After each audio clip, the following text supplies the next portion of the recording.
Hello everyone and welcome back to Mega Man 3. In the last video we took on Snake Man and Gemini Man.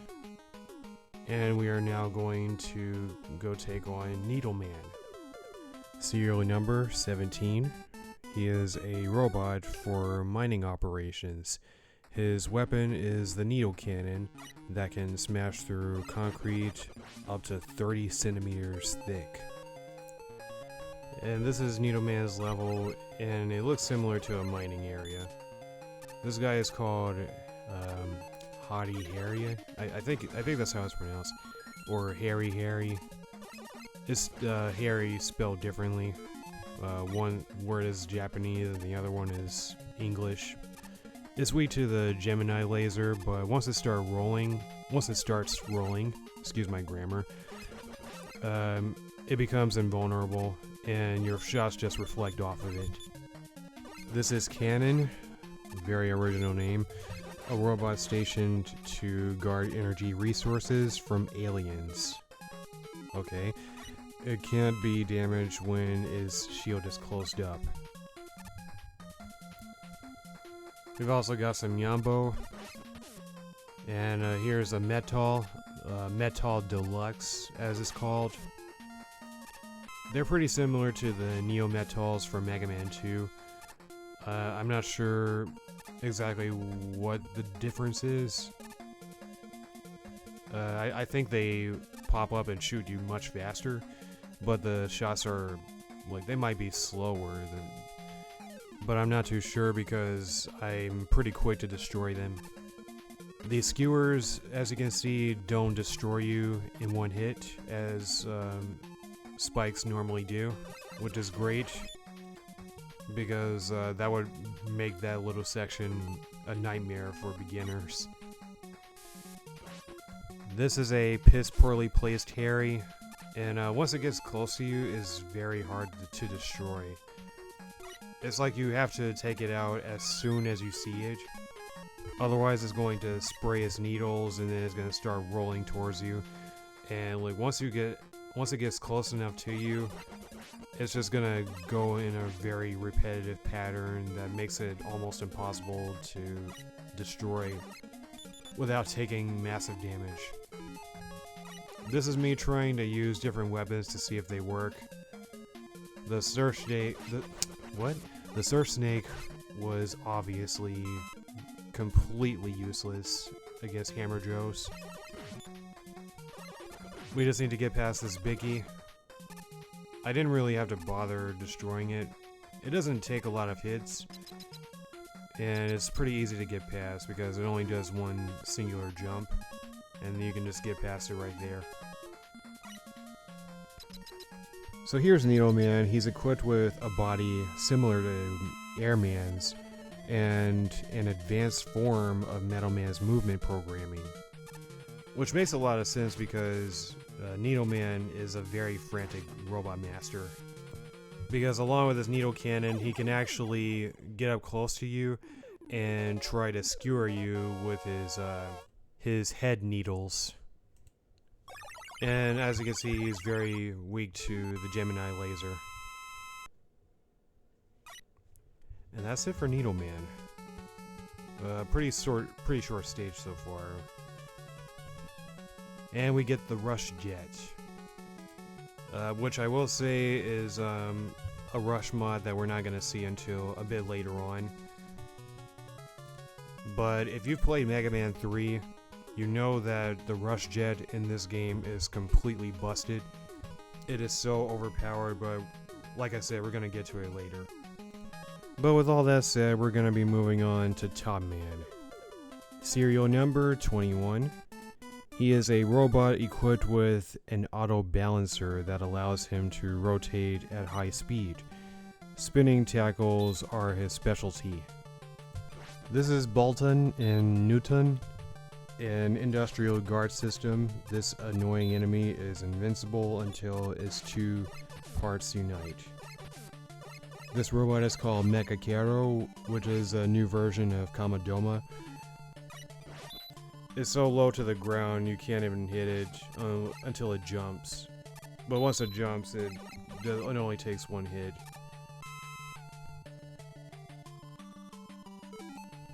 You guys remember the Matasaburos from Airman stage in Mega Man 2? Well, they were modified into a barricade robot called Kamasaburo. It shoots out spinning tops from his torso. Now, they aren't exactly weak to the surf snakes, but they do get the job done when they're at the top of a lot of stairs, as the surf snakes can go upstairs until they eventually attack them and destroy them.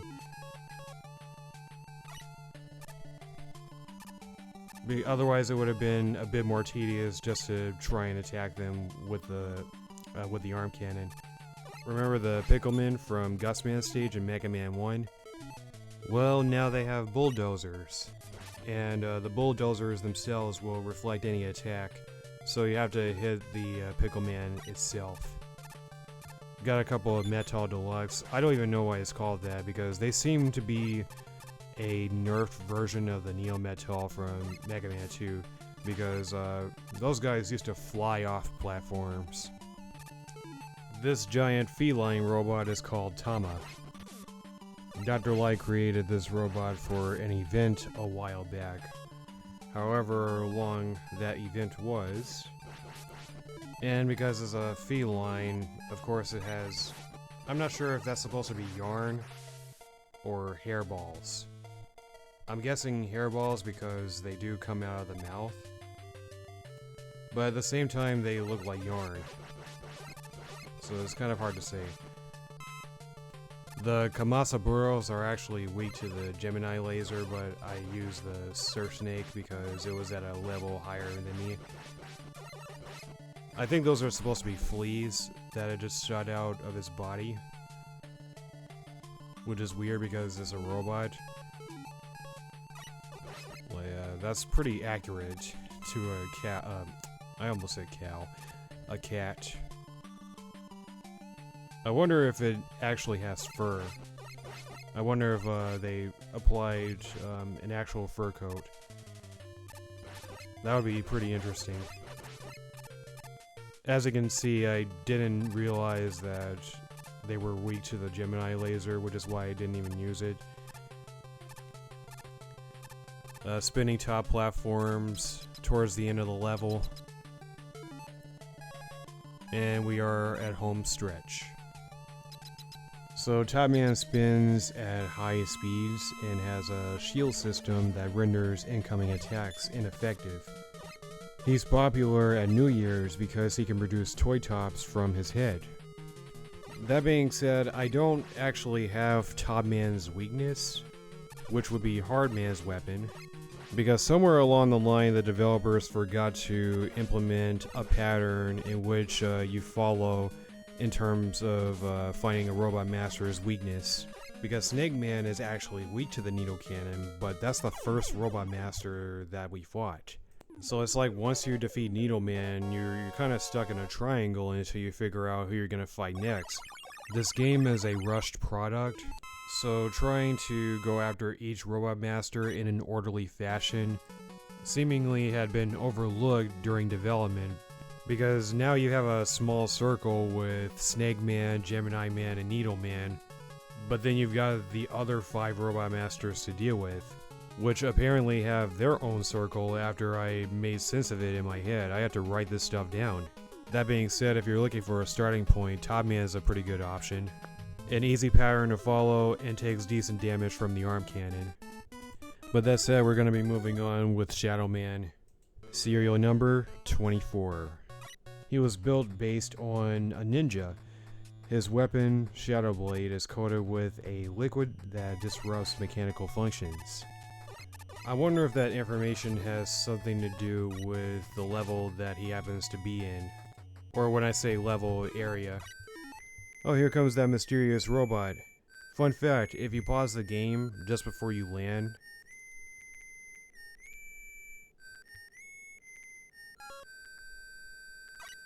you can actually hear the entire theme. So this time around we're gonna have to fight this guy.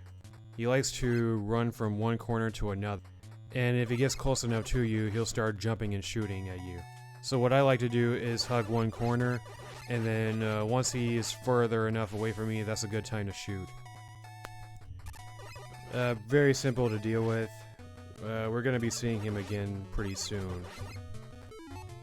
These guys are called Peterchis. Or Peterchis, I'm not sure. They're small fry, they're one of the easiest robots to deal with.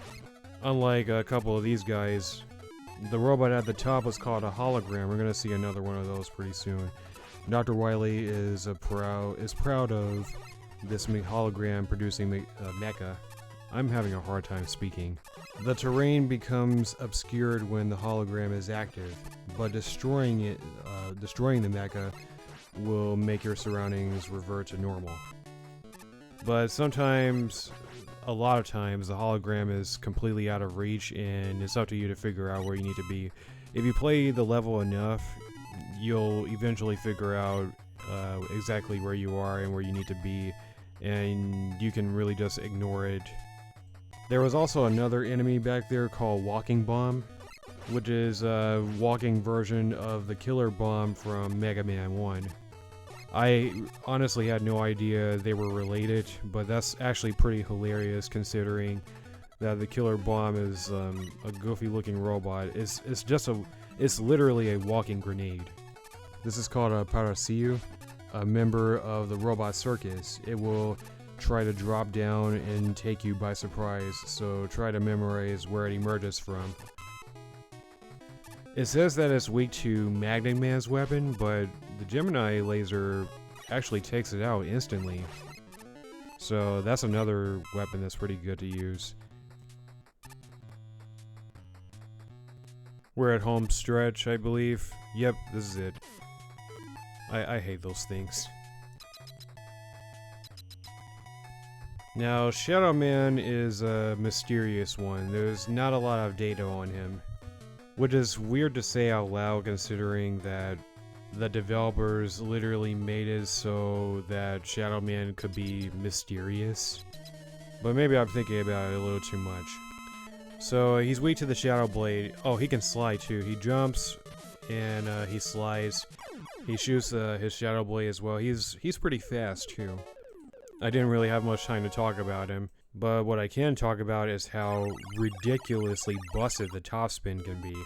The top spin is an aerial only weapon, and it is so freaking broken. It can either work in your favor in some cases, or it could completely work against you in a lot of other cases, as if you try using it and it goes completely wrong, it can drain almost instantly. It's hilarious. It's easily the worst weapon in the game and probably one of the worst Mega Man weapons ever. But with that being said, that's going to be the end of this video. Thank you all for watching. I hope you enjoyed. And I shall see you again when we continue Mega Man 3. God bless.